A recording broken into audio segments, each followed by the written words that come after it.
What Austin Matthews did this season was absolutely amazing. 41 goals in 52 games, and if he had a full season, maybe he even ends up on this list. The year that Ovechkin scored 65 goals, just missed out. Like, it would have been number 11 because number 10 is 66 goals.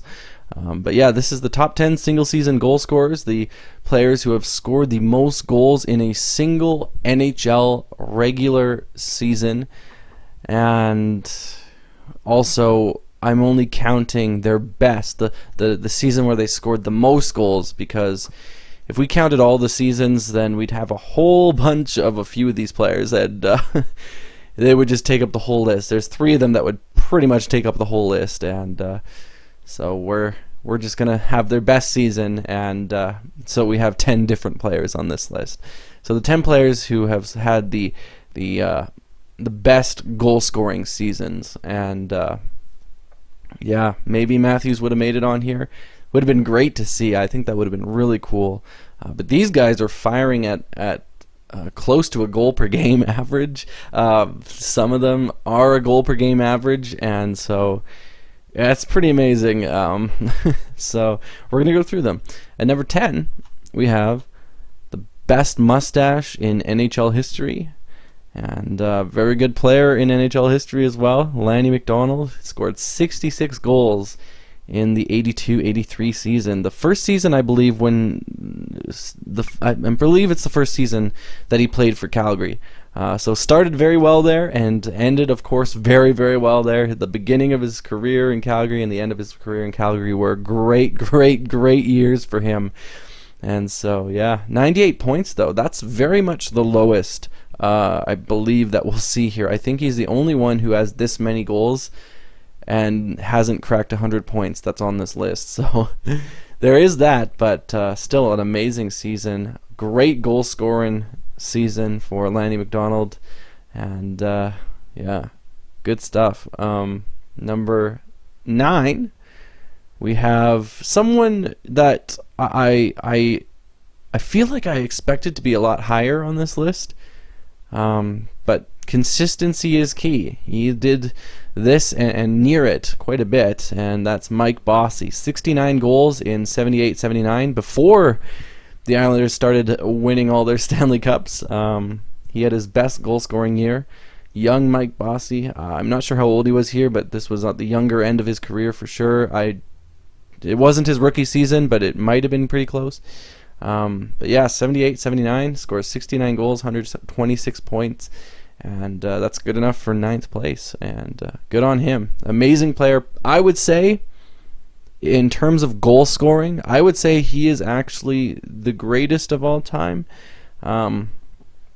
But it's true that he didn't quite get the amount of seasons that some of these other players did. So yeah, if I ever do a top 10 for greatest goal scorers of all time, at the moment he would be number 1, but if I really looked into things, I'm not 100% sure what I'd come out with. But yeah, anyway, good stuff for Mike Bossy. I think he's the greatest goal scorer of all time, and if not, he is top 3. So yeah. Anyway, number 8, we have Bernie Nichols, someone who he was a pretty good player, but he was never a 150-point, 70-goal player except for once in 88-89, playing with Wayne Gretzky there. I'm not sure if he was on the same line, but looking at the totals, I would be very surprised if he wasn't, because those are high, high totals, and we know if people play with Gretzky, they score a lot. Their points go up too.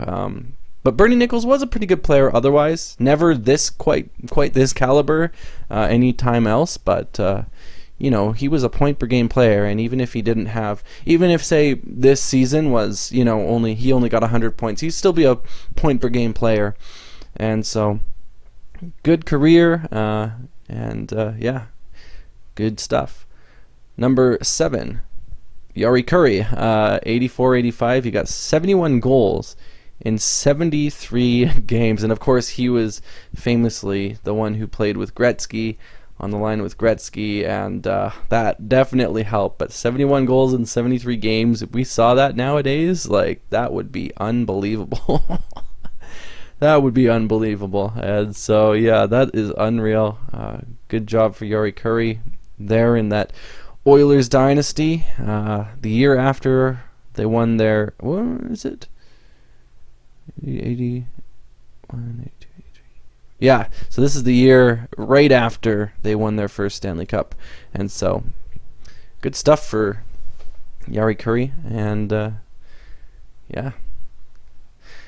Number 6, we have the greatest rookie of all time, and this is actually a three-way tie. And so what I did with the three-way tie is I ranked them based on how many games played that season, how many games they played, and if they played less games and got the same amount of goals, then I put the ones with less games on higher up in the ranking. So Teemu Selanne, though, this is definitely an amazing thing. This is his career high, 76 goals, but he did this on the Jets, and he did this in his rookie season. And of course, Teemu Selanne, the greatest rookie of all time, the highest points ever in rookie scoring for sure as well. And but that's only because Wayne Gretzky wasn't considered a rookie when he came into the NHL. If Wayne Gretzky was considered a rookie and he hadn't played in the WHA, because that was considered a professional league, then Wayne Gretzky probably, you would say he'd probably be the best rookie of all time. 100 and I'm not sure exactly what he got. It was in the 130s too, but yeah, Teemu Selanne, because of that little thing, it's not necessarily about first NHL year. If we're talking about the first first professional year. If we're talking about the first professional year, Teemu Selanne is the greatest rookie of all time, and good stuff there. So, number 5, we have Phil Esposito, and he scored 76 goals in 78 games way back in 1970 and 71, that season, and 152 points. I think I said before that I thought that it went Gretzky, Lemieux, and Yzerman, and then Nichols in terms of who scored the most points in a single season. And I missed Phil Esposito in that. Esposito had 152, whereas Nichols, as you can see, had just 150. But Esposito, another unreal, amazing player, another great of the game, legend for sure. And yeah, 76 goals in 78 games. Again, I just look at that and I'm like, wow. Wow.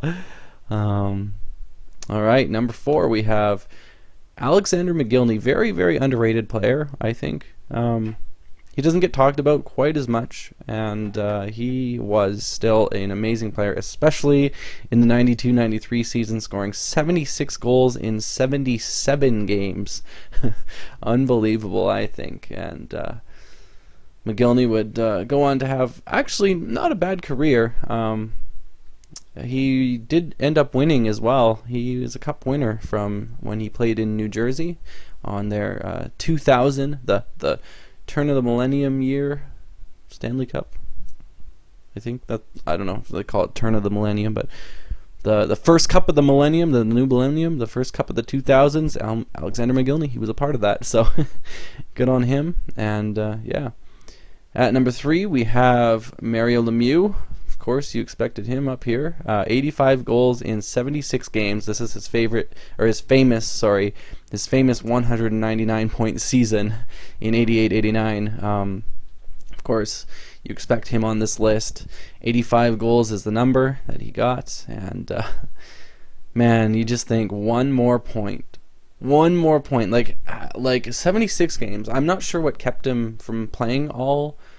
I don't know if it was 84, 82 games then, or 80 maybe, but whatever kept him from playing at least 4 more games. Man, I don't know what it was, but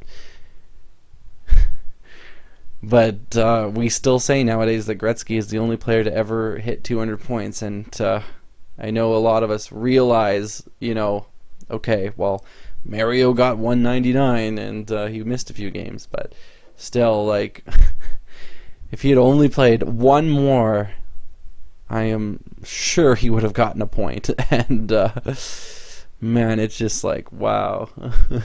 He almost did it. Like, that's as close as you could get. And but anyway, not to take away anything from Mario Lemieux. Absolutely one of the greatest players to ever play. Top 5 of all time, at least. Possibly top 3, possibly top 2. And so, yeah, good stuff from Mario there. He was such a good player. Number 2, you're probably expecting the top 2 to be the top 2, and you would be right. And maybe you know all these stats anyway, and so you know exactly what it's going to be anyway. But yeah, number 2 is Brett Hull, 86 goals in 78 games. 1990 and 91 season, he lit it up. And Brett Hull, of course, known for being an amazing goal scorer, a big goal scorer. And yeah, definitely 90-91 was his best year for that, racking up 86 goals, and good stuff for Brett Hull. And then number 1, of course, Wayne Gretzky, the great one, 92 goals in 80 games. That was his first, I'm pretty sure that was his first 200-point season, and he got up to 212, 92 goals in the 81-82 season, and that was when the Oilers hadn't even won the Stanley Cup yet. And the next year, they still wouldn't win until the year after that, and so, yeah. But that didn't mean they weren't putting up great numbers. That didn't mean they weren't a good team. But yeah, unreal stuff from Gretzky, 92 goals. And of course he's number 1, right? Of course he's number 1. He's number 1 for almost everything. So, yeah, there you go. There's the list of the top 10 single-season NHL goal scorers.